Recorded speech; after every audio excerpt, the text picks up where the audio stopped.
तो सिलिमेंसी नरमी को कहते हैं और पेशेंस ऑब्वियसली बर्दाश्त को, सब्र को। ये इमोशनल इंटेलिजेंस के बहुत दो इम्पॉर्टेंट इंग्रेडिएंट्स हैं। एग्जाम्पल्स में मैं आपको सबसे बड़ी मिसाल देना चाहूँगा इमोशनल इंटेलिजेंस की। जब एक बद्दू आया और उसने मस्जिद में पेशाब करना शुरू कर दिया, पढ़ा आपने वाकई? तो सहाबा उसको मारने को दौड़े, जो बिल्कुल नेचुरल था, हम भी होते हैं, हम मारने को दौड़ते। लेकिन अल्लाह के नबी सल्लल्लाहु अलैहि वसल्लम ने कैसे डील किया सिचुएशन को, इसमें पूरी कन्फ्लिक्ट रेजोल्यूशन है जो आज गोरे पढ़ाते हैं, थ्योरीज बनी हुई हैं इसमें। सबसे पहले कहा कि रुक जाओ, लेट हिम फिनिश। अब ये बात सोचें आप कि एक बंदा मस्जिद में पेशाब कर रहा है और कहा जा रहा है कि रुको, इसको ख़त्म करने दो। अजीब बात। फिर कहा इसको साफ़ करो इस जगह को। फिर उस बंदे को ले जा के समझाया कि देखो ऐसे नहीं करते, मस्जिद सफाई की जगह है, साफ़ सुथरी जगह है। वो बंदा ऐसा उसको समझा कि उसने कहा कि मुझे आपकी बात समझ आई है, ये लोग तो मुझे मारने आ रहे थे। तो उसने रसूलुल्लाह सल्लल्लाहु अलैहि वसल्लम को गले भी लगाया गालिबन। अब इसमें 3 स्टेप्स हैं कन्फ्लिक्ट रेजोल्यूशन के, अगर आप इस पर गौर करें, ठीक है। स्टेप नंबर 1, जब एक मसला पहले ही बहुत बिगड़ा हुआ है उसको मज़ीद मत बिगाड़ें। जब एक बंदा गुस्से है उसको मज़ीद गुस्सा मत चढ़ाएं। जब एक बंदा इमोशंस अपने लूज़ कर रहा है तो आप भी वैसे बन जाएंगे तो सिचुएशन तो गई। ज़्यादातर मियाँ बीवी की लड़ाई कब होती है?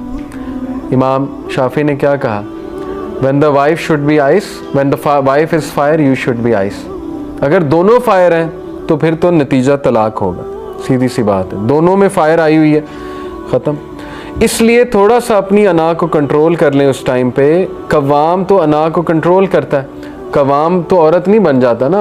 औरत से मुराद है कि उस टाइम अगर उनको इमोशंस हावी हुए हुए हैं तो आपको भी वैसे ही रिएक्ट करेंगे तो मामला मज़ीद बिगड़ जाएगा।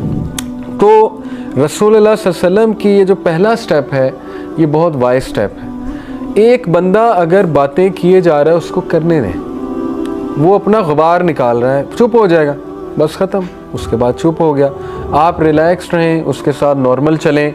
उसको बाद में जब वो काम डाउन हो जाए तो समझा दें। उस टाइम पे कुछ समझाएंगे, मैंने कई ऐसे लोग देखे हैं कि उन्हें उस टाइम पे समझाया गया, उन्होंने अल्लाह का भी इनकार कर दिया क्योंकि उस टाइम गुबार आया हुआ है। आप उस टाइम पे दर्स देने लग जाएंगे तो वो तो अल्लाह का भी इनकार कर देंगे, ठीक है ना। कई ऐसे लोग हैं, आपने देखा है। अब क्या वजह है, बच्चे क्यों रेबेलियस होते हैं? वो पता ही नहीं माँ बाप को कि उनका मसला क्या चल रहा है। उस टाइम पे दर्स शुरू हो जाता है, उस टाइम पे वो हदीस सुनाने, वो उस मोड में नहीं, हदीस सुनने के मोड में, वो तो पहले ही रेबेलियन पे बैठा हुआ है। तो इसलिए ज़रा सिचुएशन को परखते हैं कि भाई ये बात यहाँ पे करने वाली भी है कि नहीं है। तो उन्होंने मैनेज ऐसे किया। ज़िंदगी तभी खूबसूरत होती है जब आपकी ज़ुबान पर अल्फाज से ज़्यादा खामोशी और दिल में बेसब्री से ज़्यादा सब्र हो। कि अगर इसको ये इस दौरान मारने आ जाएंगे जबकि ये पेशाब कर रहा है तो ये तो मज़ीद बिगड़ेगा, ये तो बात ही नहीं सुनेगा, तो रेफर्मेशन तो हुई नहीं। और सहाबा भी मारने लग जाएंगे तो फिर वो मज़ीद गंद फैलेगा। कल को हो सकता है वो कुछ और कर दे बंदा। बहरहाल तो पहला स्टेप कन्फ्लिक्ट रेजोल्यूशन का होता है कि सिचुएशन को देखते हुए एक्शन लें।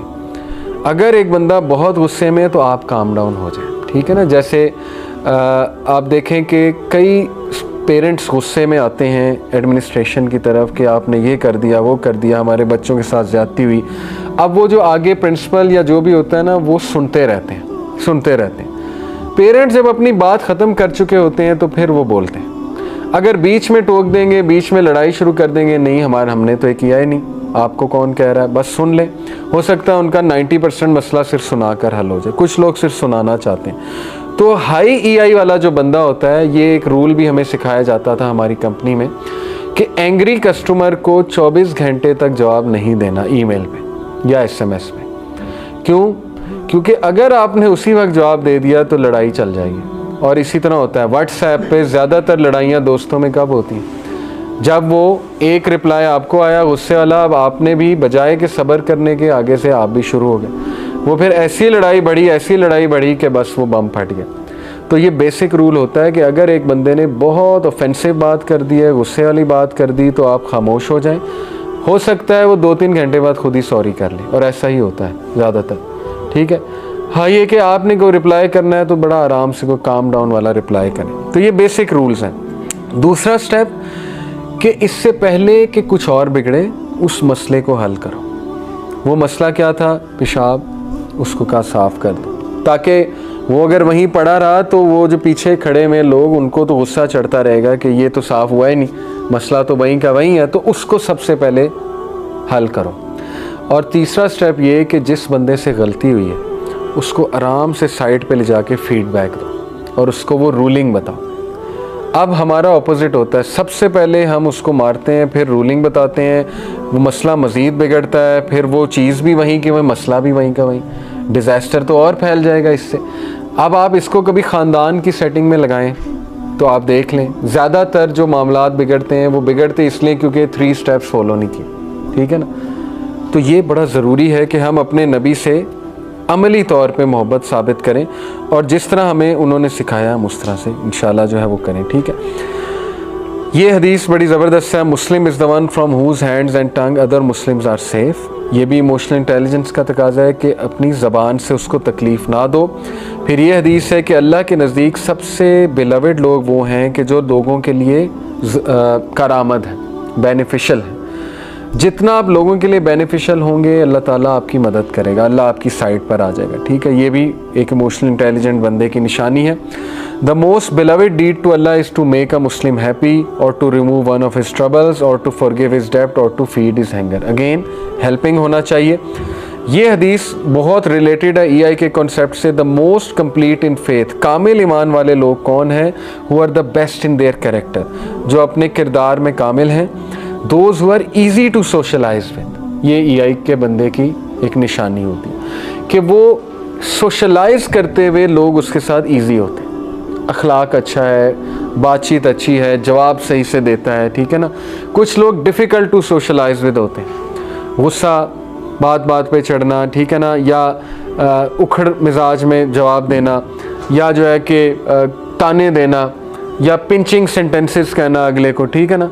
ये हमारे कल्चर में बहुत होता है, वो अल्लाह को बिल्कुल नहीं पसंद ऐसे लोग, क्योंकि एक हदीस में आता है कि क़यामत के नज़दीक अल्लाह उस शख्स की तरफ देखेगा अपनी रहमत की निगाह से जिसकी ज़बान के डर से लोग उसके पास बैठना छोड़ देते हैं। ऐसे कई आप लोग देखेंगे कि लोग डरते हैं उनके पास बैठते हैं, ठीक है ना, कि पता नहीं ये बंदा क्या बात कर दे कब।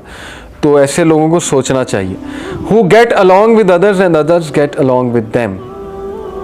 EI का तकाजा है कि लोगों में मिक्सअप हों, उनके साथ चलना सीखें, थोड़ी सी फ्लेक्सिबिलिटी लाएं अपने अंदर। ये ना कहें कि वो बंदा मेरे मुताबिक नहीं। देखें, मजबूरन आपको चलना पड़ता है कुछ लोगों के साथ। आप जॉब पे ये नहीं कह सकते कि यार मैं यहाँ जॉब छोड़ने लगा हूँ क्योंकि यहाँ तो मेरी तरह के लोग ही नहीं हैं। कहाँ करेंगे फिर आप जॉब? अगर क्या गारंटी है अगली जॉब में आपको उसी तरह के लोग मिल जाएं?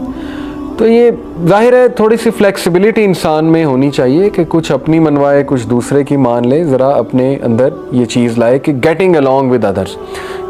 Sometime sabr and silence is better than expressing how you feel.